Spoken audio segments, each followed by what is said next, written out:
नमस्कार दोस्तों, आप सभी का स्वागत है हमारे चैनल भक्ति अमृत रस में। आज हम लेकर आए हैं श्री सत्यनारायण भगवान की पवित्र कथा, जिसे करने से घर में सुख, शांति, धन, समृद्धि और सभी मनोकामनाएं पूर्ण होती हैं। श्री सत्यनारायण पूजा भगवान विष्णु के सत्य रूप की आराधना है। अगर आप जीवन में परेशानियों से घिरे हैं तो यह कथा आपके लिए बेहद लाभकारी है। तो चलिए शुरू करते हैं पूजा विधि और संपूर्ण कथा।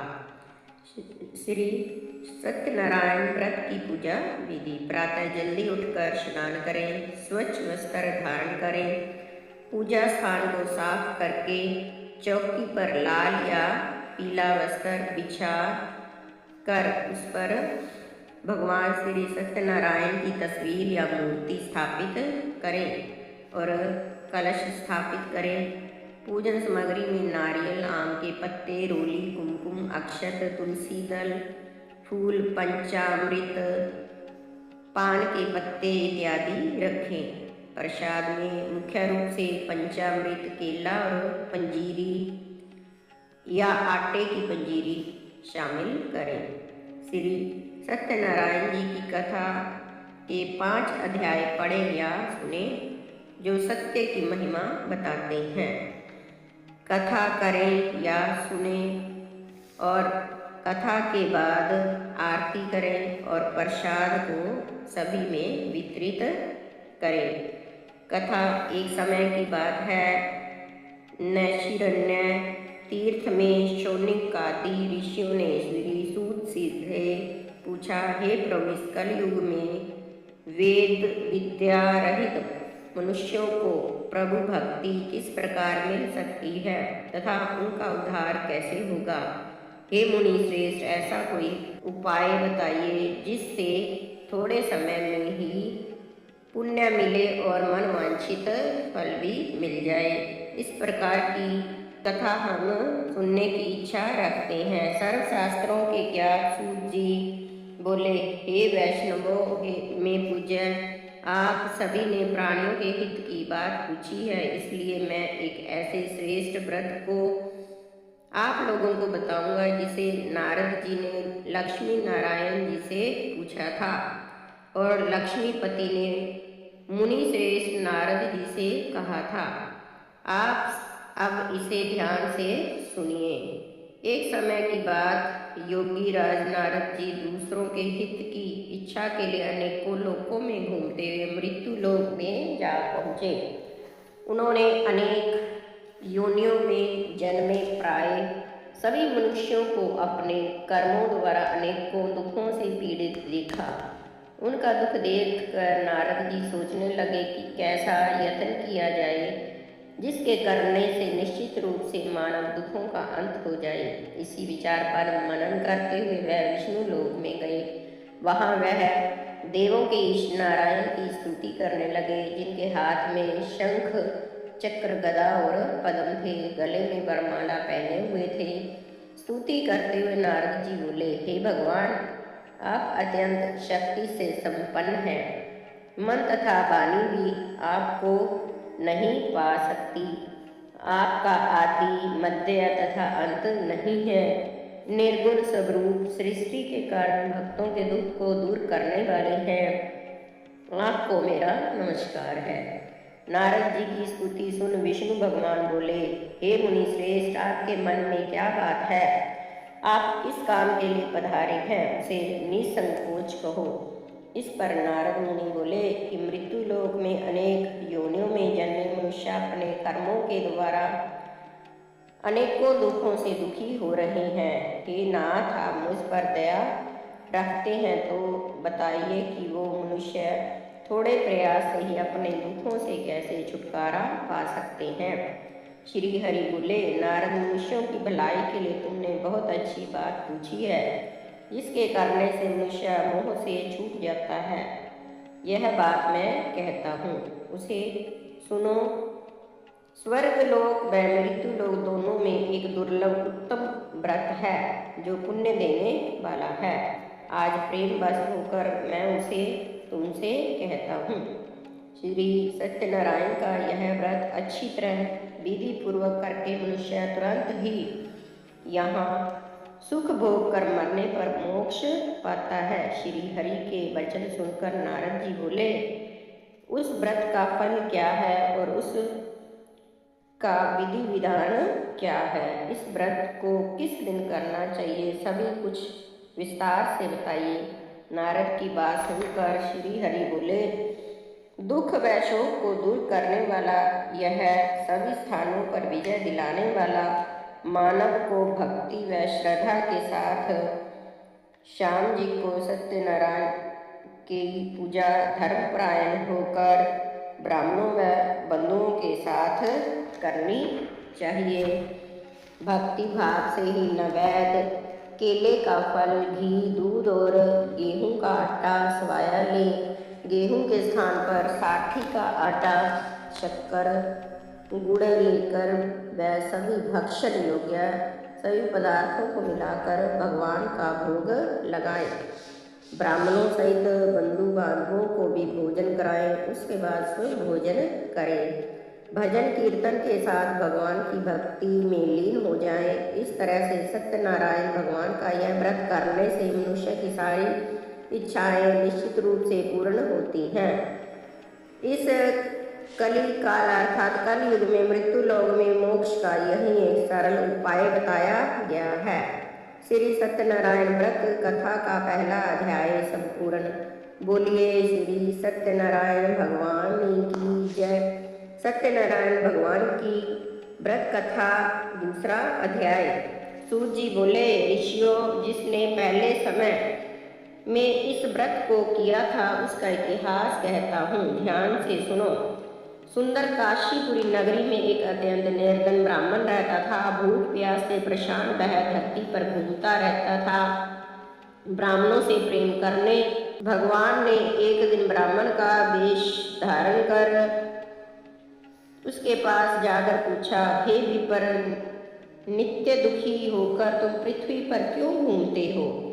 दीन ब्राह्मण बोला, मैं निर्धन ब्राह्मण हूँ, भिक्षा के लिए धरती पर घूमता हूँ। हे भगवान, यदि आप इसका कोई उपाय जानते हो तो बताइए। वृद्ध ब्राह्मण कहता है कि सत्यनारायण भगवान मनोवांछित फल देने वाले हैं, इसलिए तुम इनका पूजन करो। इसे करने से मनुष्य सभी दुखों से मुक्त हो जाएगा। वृद्ध ब्राह्मण बनकर एक सत्यनारायण भगवान उस निर्धन ब्राह्मण को व्रत का सारा विधि विधान बताकर अंतर्ध्यान हो गए। ब्राह्मण मन ही मन सोचने लगा कि जिस व्रत को वृद्ध ब्राह्मण करने को कह गया, मैं उसे जरूर करूँगा। यह निश्चय करने के बाद उसे रात में नींद नहीं आई। वह सवेरे उठकर श्री सत्यनारायण भगवान के व्रत का निश्चय कर भिक्षा के लिए चला गया। उस दिन निर्धन ब्राह्मण को भिक्षा में बहुत धन मिला, जिससे उसने बंधुओं के साथ मिलकर श्री सत्यनारायण भगवान का व्रत संपन्न किया। भगवान सत्यनारायण का व्रत संपन्न करने के बाद वह निर्धन ब्राह्मण सभी दुखों से छूट गया और अनेक प्रकार की संपत्तियों से युक्त हो गया। उसी समय से यह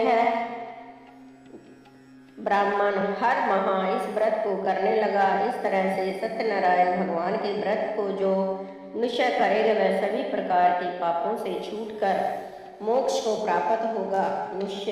जो मनुष्य इस व्रत को करेगा वह भी सभी दुखों से मुक्त हो जाएगा। सूत जी बोले, इस तरह से नारद जी ने नारायण जी का कहा हुआ श्री सत्यनारायण व्रत को मैंने तुमसे कहा। विप्रो, मैं अब और क्या कहूँ? ऋषि बोले, हे मुनिवर, संसार में उस विपर से सुनकर और किस किस ने इस व्रत को किया, हम सब इस बात को सुनना चाहते हैं। इसके लिए हमारे मन में श्रद्धा का भाव है। सूत जी बोले, हे मुनियों, जिसने इस व्रत को किया है वे सब सुनो। एक समय वही विपर धन व ऐश्वर्य के अनुसार अपने बंधु बांधवों के साथ इस व्रत को करने को तैयार हुआ। उसी समय एक लकड़ी बेचने वाला बूढ़ा आदमी आया और लकड़ियां बाहर रखकर अंदर ब्राह्मण के घर गया। प्यास से दुखी होकर लकड़हारा उनको व्रत करते देख विप्र को नमस्कार कर पूछने लगा कि आप यह क्या कर रहे हैं। तो उन्होंने बताया कि व्रत कर रहा हूँ, इसे करने से क्या फल मिलेगा, कृपया मुझे भी बताइए। ब्राह्मण ने कहा कि सब मनोकामनाओं को पूर्ण करने वाला यह श्री सत्यनारायण भगवान का व्रत है। इनकी कृपा से ही मेरे घर में धन धान्य आदि की वृद्धि हुई है। विप्र से सत्यनारायण व्रत के बारे में जानकर लकड़हारा बहुत ही प्रसन्न हुआ। चरणामत प्रसाद लेकर खाने के बाद वह अपने घर चला गया। लकड़हारे ने अपने घर में संकल्प किया, मन में संकल्प किया, आज लकड़ी बेचने से जो धन मिलेगा उसी से श्री सत्यनारायण भगवान का उत्तम व्रत करूँगा। मन में इस विचार को ले बूढ़ा आदमी सिर पर लकड़ियाँ रख उस नगर में लकड़ियाँ बेचने पहुँचा जहाँ धनी लोग रहते थे। उस नगर में उसे अपनी लकड़ियों का दाम पहले से 4 गुना अधिक मिला। बूढ़ा प्रसन्नता के साथ दाम लेकर केले, शक्कर, घी, दूध, दही और गेहूं का आटा ले और सत्यनारायण भगवान के व्रत को अन्य सामग्रियां लेकर अपने घर गया। वहां उसने अपने बंधु बांधवों को बुलाकर विधि विधान से श्री सत्यनारायण भगवान का पूजन और व्रत किया। इस व्रत के प्रभाव से वह बूढ़ा लकड़हारा धन पुत्र आदि से युक्त होकर संसार के समस्त सुख भोग कर अंतकाल में वैकुंठ धाम चला गया। श्री सत्यनारायण व्रत कथा का दूसरा अध्याय संपूर्ण। बोलिए श्री सत्यनारायण भगवान की जय। सत्यनारायण भगवान की व्रत कथा का तीसरा अध्याय। सूत जी कहते हैं, श्रेष्ठ मुनियों, अब आगे की कथा कहता हूँ। पहले समय उल्का मुख नाम का एक बुद्धिमान राजा था। वह सत्य वक्ता और जितेंद्रिय था। प्रतिदिन देव स्थानों पर जाता था और निर्धनों को दान देकर उनके कष्ट दूर करता था। उसकी पत्नी कमल के समान मुख बाली तथा सती साध्वी थी। भद्रशिला नदी के तट पर उन दोनों ने श्री सत्यनारायण भगवान का व्रत किया। उसी समय साधु नाम का एक वैश्य आया। उसके पास व्यापार करने के लिए बहुत सा धन भी था। राजा को व्रत करते देख वह विनय से पूछने लगा, हे राजन, भक्ति भाव से पूर्ण होकर आप यह क्या कर रहे हैं? मैं सुनने की इच्छा रखता हूँ, तो आप मुझे बताइए। राजा बोला, हे साधु, अपने बंधु बांधवों के साथ पुत्रादि की प्राप्ति के लिए एक महाशक्तिमान श्री सत्यनारायण भगवान का व्रत व पूजन कर रहा हूँ। राजा के वचन सुन साधु अंदर से बोला, हे राजन, मुझे इस व्रत का सारा विधान कहिए। आपके कथा अनुसार मैं भी इस व्रत का करूँगा। मेरी भी संतान नहीं है और इस व्रत को करने से निश्चित रूप से मुझे संतान की प्राप्ति होगी। राजा से व्रत का सारा विधान सुन व्यापार से निवृत्त हो वह अपने घर गया। साधु वैश्य ने अपनी पत्नी को संतान देने वाले इस व्रत का वर्णन कह सुनाया और कहा कि जब मेरी संतान होगी तब मैं इस व्रत को करूँगा। साधु ने इस तरह के वचन अपनी पत्नी लीलावती से कहे। एक दिन लीलावती पति के साथ आनंदित हो संसारिक धर्म में प्रवृत्त होकर सत्यनारायण भगवान की कृपा से गर्भवती हो गई। 10वें महीने में उसके गर्भ से एक सुंदर कन्या ने जन्म लिया। वह ऐसे बढ़ने लगी जैसे कि शुक्ल पक्ष का चंद्रमा बढ़ता है। माता पिता ने अपनी कन्या का नाम कलावती रखा। एक दिन लीलावती ने मीठे शब्दों में अपने पति को याद दिलाया कि आपने सत्यनारायण भगवान के जिस व्रत को करने से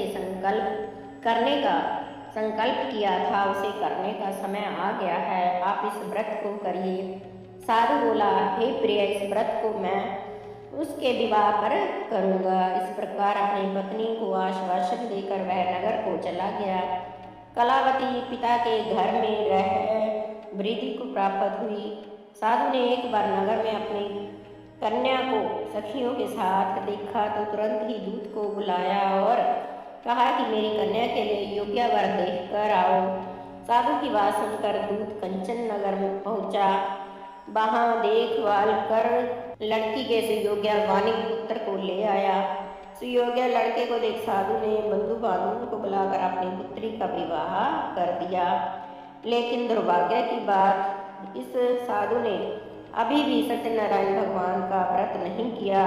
इस पर श्री सत्यनारायण भगवान क्रोधित हो गए और श्राप दिया कि साधु को अत्यधिक दुख मिले अपने कार्य में। कुशल साधु बनिया जमाई को लेकर समुद्र के पास स्थित होकर रत्ना सारपुर नगर में गया। वहां जाकर दामाद ससुर दोनों मिलकर चंद्रकेतु राजा के नगर में व्यापार करने लगे। एक दिन भगवान सत्यनारायण की माया से एक चोर राजा का धन चुरा कर भाग रहा था। उसने राजा के सिपाहियों को अपना पीछा करते देख चुराया हुआ धन वहां रख दिया जहां साधु जमाई के साथ ठहरा हुआ था। राजा के सिपाहियों ने साधु वैश्य के पास राजा का धन पड़ा देखा तो वह ससुर जमाई दोनों को बांध कर प्रसन्नता से राजा के पास ले गए और कहा कि उन दोनों चोरों को हम पकड़ लाए हैं, आप आगे की कार्रवाई की आज्ञा दें। राजा की आज्ञा से उन दोनों को कठिन कारावास में डाल दिया गया और उनका सारा धन भी उनसे छीन लिया गया। श्री सत्यनारायण भगवान के श्राप से साधु की पत्नी भी बहुत दुखी हुई। घर में जो धन रखा था उसे चोर चुरा कर ले गए। शारीरिक तथा मानसिक पीड़ा व भूख प्यास से अति दुखी हो अन्न की चिंता में कलावती के ब्राह्मण के घर गई। माता कलावती से पूछा, हे पुत्री, अब तक तुम कहाँ थी? तेरे मन में क्या है? कलावती ने अपनी माता से कहा, हे माता, मैंने एक ब्राह्मण के घर में श्री सत्यनारायण भगवान का व्रत देखा है। कन्या के वचन सुन लीलावती भगवान के पूजन की तैयारी करने लगी। लीलावती ने परिवार व बंधुओं सहित सत्यनारायण भगवान का पूजन किया और उनसे वर मांगा कि मेरे पति तथा जमाई शीघ्र घर आ जाए। साथ ही यह भी प्रार्थना करने लगे कि हम सब का अपराध क्षमा करें। श्री सत्यनारायण भगवान इस व्रत कर से संतुष्ट हो गए और राजा चंद्रकेतु को सपने में दर्शन दिया। देकर कहा कि हे राजन, तुम उन दोनों वैश्यों को छोड़ दो, उनका जो धन लिया है उसे वापस कर दो। अगर ऐसा नहीं किया तो मैं तुम्हारा धन, राज्य व संतान सभी को नष्ट कर दूंगा। राजा को यह सब कहकर वह अंतर्ध्यान हो गए। प्रातःकाल सभा में राजा ने अपना स्वप्न सुनाया। फिर बोले, वणिक पुत्रों को कैसे मुक्त कर सभा में लाओ। दोनों ने आते ही राजा को प्रणाम किया। राजा मीठी वाणी में बोला, हे महानुभावों, भाग्यवश ऐसा कठिन दुख तुम्हें प्राप्त हुआ है, लेकिन अब तुम्हें कोई भय नहीं है। ऐसा कह राजा ने उन दोनों को नए वस्त्र भूषण भी पहनाए और जितना धन लिया था उससे दुगना धन वापस कर दिया। दोनों वैश्य अपने घर को चल दिए। श्री सत्यनारायण व्रत कथा का तीसरा अध्याय संपूर्ण। बोलिए श्री सत्यनारायण भगवान की जय। सत्यनारायण भगवान की व्रत कथा का चौथा अध्याय। सूजी बोले, वैश्यों ने मंगलाचार कर अपनी यात्रा आरंभ की और अपने नगर की ओर। उनके थोड़ी दूर जाने पर एक दंडी वेशधारी श्री सत्यनारायण ने उनसे पूछा, हे साधु, तेरी नाम में क्या है? अभिमानी वणिक हंसता हुआ बोला, हे दंडी, आप क्यों पूछते हैं? क्या धन लेने की इच्छा है? मेरी नाम में तो बेल व पत्ते भरे हुए हैं। वैश्य के कठोर वचन सुन भगवान बोले, तुम्हारा वचन सत्य हो। दंडी ऐसे वचन कह वहां से दूर चले गए। कुछ दूर जाकर समुद्र के किनारे बैठ गए। दंडी के जाने के बाद साधु वैश्य ने नित्य क्रिया के बाद नाग को ऊंची उठते देखकर अचंभा माना और नाग में बेल पत्ते आदि देखकर वह मूर्छित हो गया और जमीन पर गिर पड़ा। मूर्छा खुलने के बाद वह अत्यंत शोक में डूब गया। तब उसका दामाद बोला कि आप शोक न मनाएं, वह दंडी का श्राप है, इसलिए हमें उनकी शरण में जाना चाहिए, तभी हमारी मनोकामना पूर्ण होगी। दामाद की बात सुनकर वह दंडी के पास पहुंचा और अत्यंत भक्तिभाव नमस्कार कर बोला, मैंने आपसे जो असत्य वचन बोले थे उनके लिए मुझे क्षमा कर दें। ऐसा कहकर महान शोकातुर हो रोने लगा। दंडी भगवान बोले, ये बनी पुत्र, मेरी आज्ञा से बार बार तुम्हें दुख प्राप्त हुआ है, तू मेरी पूजा से विमुख हुआ। साधु बोला, हे भगवान, आपकी माया से ब्रह्मा आदि देवता भी आपके रूप को नहीं जानते, तब मैं अज्ञानी कैसे जान सकता हूँ। आप प्रसन्न हो जाइए, अब मैं सामर्थ्य के अनुसार आपकी पूजा करूँगा। मेरी रक्षा करें और पहले के समान नौका में धन भर दें। साधु वैश्य के भक्तिपूर्ण वचन सुनकर भगवान पर जी प्रसन्न हुए और उसकी इच्छा अनुसार वरदान देकर अंतर ध्यान हो गए। ससुर जमाई जब नाव पर आए तो नाव धन से भरी हुई थी और वहीं अपने अन्य साथियों के साथ सत्यनारायण भगवान का पूजन कर अपने नगर को चल दिए। जब नगर के नजदीक पहुंचे तो दूत को घर पर खबर करने के लिए भेज दिया। दूत साधु की पत्नी को प्रणाम कर कहता है कि मालिक अपने दामाद सहित नगर के निकट आ गए हैं। दूत की बात सुनकर साधु की पत्नी लीलावती ने बड़े हर्ष के साथ सत्यनारायण भगवान का पूजन कर अपनी पुत्री कलावती से कहा कि मैं अपने पति के दर्शन को जाती हूँ, तुम कार्य पूर्ण कर शीघ्र आ जा। माता के ऐसे वचन सुनकर कलावती जल्दी में प्रसाद छोड़ अपने पति के पास चली गई। प्रसाद की अवज्ञा के कार्य श्री सत्यनारायण भगवान रुष्ट हो गए और नाव सहित उसके पति को पानी में डुबो दिया। कलावती अपने पति वहां न पाकर रोती हुई जमीन पर गिर पड़ी। नौका को डूबा देख वह कन्या को रोता देख साधु दुखी और कर बोला, हे प्रभु, मुझसे तथा मेरे परिवार से जो भूल हो गई उसे क्षमा करें। साधु के दीन वचन सुनकर श्री सत्यनारायण भगवान प्रसन्न हुए और आकाशवाणी हुई, हे साधु, तेरी कन्या मेरे प्रसाद को छोड़ आई है, इसलिए इसका पति अदृश्य हो गया। यदि वह घर जाकर प्रसाद खाकर लौटती है तो इसे इसका पति अवश्य मिलेगा।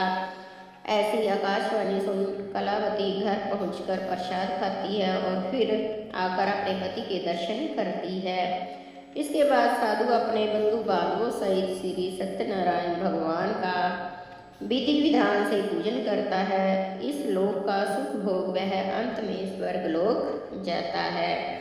श्री सत्यनारायण व्रत कथा का चौथा अध्याय संपूर्ण। बोलिए श्री सत्यनारायण भगवान की जय। सत्यनारायण भगवान की व्रत कथा का 5वां अध्याय। सूत जी बोले, हे ऋषियों, मैं और भी एक कथा सुनाता हूँ, उसे भी ध्यान पूर्वक सुनो। प्रजापालन में ली तुंगध्वज नाम का एक राजा था। उसने भी भगवान का प्रसाद त्याग कर बहुत ही दुख सहन किया। एक बार वन में जाकर वन्य पशुओं को मारकर वह बड़ के पेड़ के नीचे आया। वहां उसने ग्वालों को भक्ति भाव से अपने बंधुओं सहित सत्यनारायण भगवान का पूजन करते देखा। अभिमानवश राजा ने उन्हें देखकर भी पूजा स्थान में नहीं गया और ना ही उसने भगवान को नमस्कार किया। ग्वालों ने राजा को प्रसाद दिया, लेकिन उसने वह प्रसाद नहीं खाया और प्रसाद को वहीं छोड़कर वह अपने नगर में चला गया। जब वह नगर में पहुंचा तो वहां सब कुछ तहस नहस हुआ पाया तो वह शीघ्र ही समझ गया कि यह सब भगवान ने ही किया है। वह दोबारा ग्वालों के पास पहुंचा और विधि पूर्वक पूजा करके प्रसाद खाया। श्री सत्यनारायण भगवान की कृपा से सब कुछ पहले जैसा हो गया। दीर्घ काल तक सुख भोगने के बाद मरणोपरांत उसे स्वर्गलोक की प्राप्ति हुई। जो मनुष्य परम दुर्लभ इस व्रत को करेगा तो भगवान सत्यनारायण की अनुकंपा से उसे धन धान्य की प्राप्ति होगी, निर्धन धनी हो जाता है और भय मुक्त हो जीवन जीता है। संतानहीन मनुष्यों को संतान सुख मिलता है और सारे मनोरथ पूरे होने पर मानव अंत काल में वैकुंठ धाम को जाता है। सूत जी बोले, जिन्होंने पहले इस व्रत को किया है अब उनके दूसरे जन्म की बात कहता हूँ। वृद्ध शतानंद ब्राह्मण ने सुदामा का जन्म लेकर मोक्ष की प्राप्ति की। लकड़हारे ने अगले जन्म में निषाद बनकर मोक्ष प्राप्त किया। उल्का मुख नाम का राजा दशरथ होकर बैकुंठ को गए। साधु नाम के वैश्य ने मोर ध्वज बनकर अपने पुत्र को आरे से चीर कर मोक्ष पाया। महाराज तुंगध्वज ने स्वयंभू होकर भगवान में भक्ति युक्त हो कर्म कर मोक्ष पाया। श्री सत्यनारायण व्रत कथा का 5वां अध्याय संपूर्ण। बोलिए श्री सत्यनारायण भगवान की जय। इस कथा का महत्व। श्री सत्यनारायण भगवान की पूजा करने से जीवन के सभी संकट दूर होते हैं, धन और सुख समृद्धि की प्राप्ति होती है, परिवार में शांति और खुशहाली आती है और सभी मनोकामनाएं पूर्ण होती हैं। अगर आपको यह वीडियो पसंद आया हो तो वीडियो को लाइक, शेयर और चैनल को सब्सक्राइब जरूर करें। ऐसे ही और भक्ति से जुड़ी वीडियो के लिए जुड़े रहें भक्ति अमृत रस के साथ। जय श्री सत्यनारायण।